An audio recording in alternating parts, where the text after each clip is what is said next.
Bonjour et bienvenue. Cette session est consacrée au consensus de Washington. Le consensus de Washington, ce sont des politiques économiques néolibérales pratiquées par les institutions de Bretton Woods, le Fonds monétaire international et la Banque mondiale à partir des années 1970. Il a marqué le développement des pays du Sud jusqu'à aujourd'hui. Dans cette session, nous aborderons premièrement le contexte dans lequel est né le consensus de Washington, deuxièmement en quoi il a consisté, et troisièmement ses conséquences sur le développement dans le monde.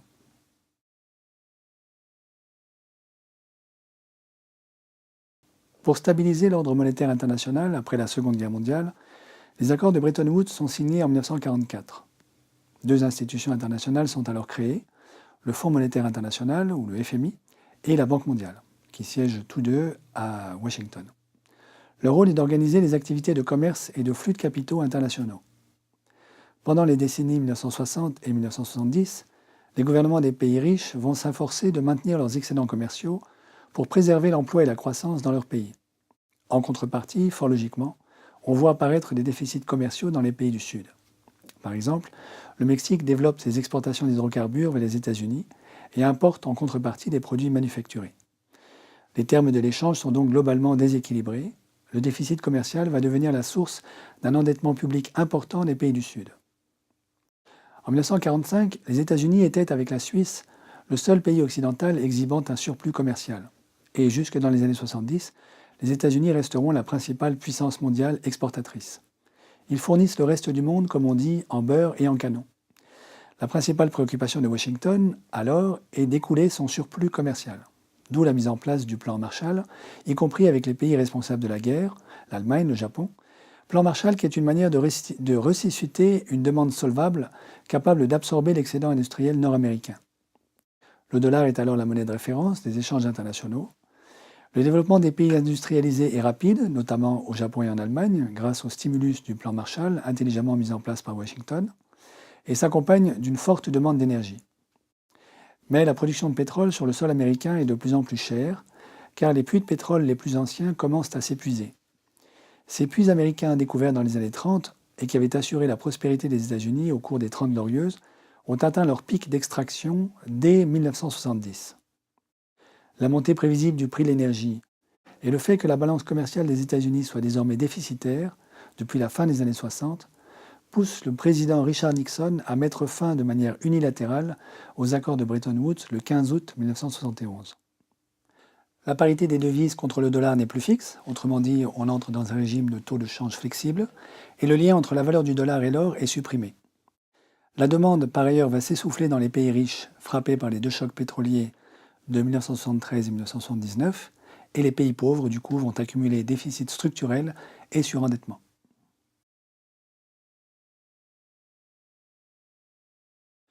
Le consensus de Washington a voulu être une réponse à cette crise entamée dans les années 1970. C'est un programme économique rédigé à la fin des années 80 par l'économiste américain John Williamson, aidé de la Banque mondiale et du FMI. Il s'agit d'un programme de réforme adressé notamment aux gouvernements latino-américains qui sont alors considérés comme incapables de résoudre seuls les problèmes de leur dette publique.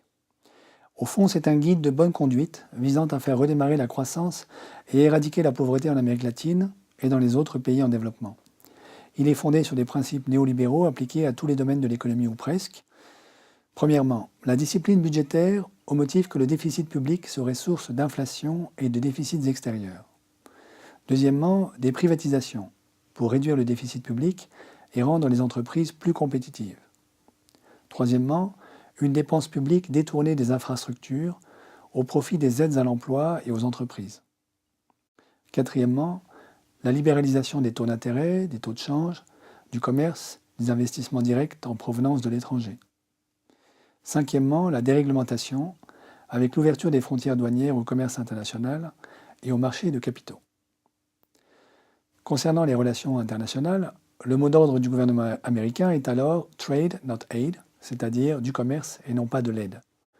Le Fonds monétaire met en place une réglementation favorable au déploiement international des entreprises et des banques, bientôt relayée par l'Organisation mondiale du commerce, l'OMC, créée à Genève en 1995. Les pays du Sud sont dès lors sommés de s'insérer dans le commerce mondial sans que leur endettement public ne soit restructuré. Ce nouveau cadre des relations internationales doit permettre de recycler les capitaux dans les économies nord-américaines et européennes, capitaux qui sont accumulés sous forme d'excédents commerciaux dans les économies asiatiques et en particulier en Chine, en passe de devenir l'usine du monde. Donc comme vous le voyez, l'image a complètement changé entre celle des Trente Glorieuses et celle du monde post-1980. Au cours des Trente Glorieuses, le principal pays excédentaire, ce sont les États-Unis, et leur principal souci, c'est de trouver une demande capable d'absorber leur surplus industriel. À partir des années 80-90, c'est la Chine qui prend le rôle des États-Unis comme pays excédentaire. Son principal souci à elle est de trouver une demande solvable, capable d'absorber ses produits.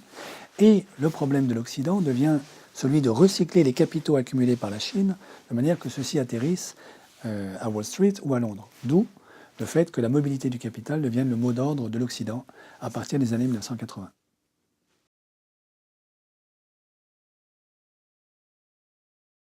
Le bilan du consensus de Washington est très contrasté.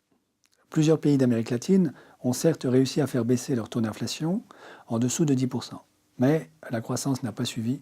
Le chômage et la pauvreté ont explosé dans ces pays. Selon la Banque mondiale, il y avait en 1980 120 millions de pauvres en Amérique latine. Il y en a 220 millions 20 ans plus tard. Au fond, l'application dogmatique du consensus de Washington a empêché la reprise des économies par la demande. D'autre part, des politiques d'austérité ont été pratiquées dans ces pays alors que leur endettement extérieur était très lourd. Du coup, la dette extérieure de l'Amérique latine a doublé de 1991 à 2002. Les pays d'Asie et d'Europe de l'Est, eux, ont profité de la croissance du commerce intra-régional et n'ont pas suivi à la lettre les recommandations du consensus de Washington qui consistait à privatiser et à libéraliser tous azimuts. Ils ont au contraire privilégié la voie d'un secteur public fort pour amortir la crise financière, notamment celle de 1997-98. Ils ont pu continuer à développer leur industrie, ce qui n'a pas été possible pour les économies latino-américaines et africaines, qui du coup ont connu une désindustrialisation prématurée. On voit sur ce tableau que la période du consensus de Washington a été propice à la délocalisation de l'industrie manufacturière des pays développés. Cette délocalisation a eu lieu principalement vers l'Asie, au détriment de l'Afrique subsaharienne et de l'Amérique latine. Au début des années 2000, les institutions internationales ont semblé opérer une sorte de revirement en faveur d'une plus grande régulation.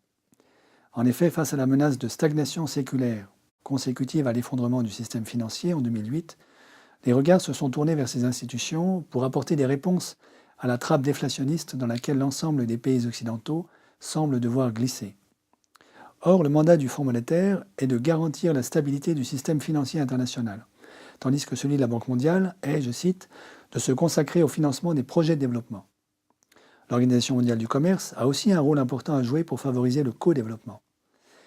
Mais dans le même temps, une politique dite de libéralisation compétitive est mise en place par plusieurs pays, dont les États-Unis, qui organisent en dehors de l'Organisation mondiale du commerce des accords de libre-échange et de libre circulation des capitaux, comme l'ALENA ou le TTIP.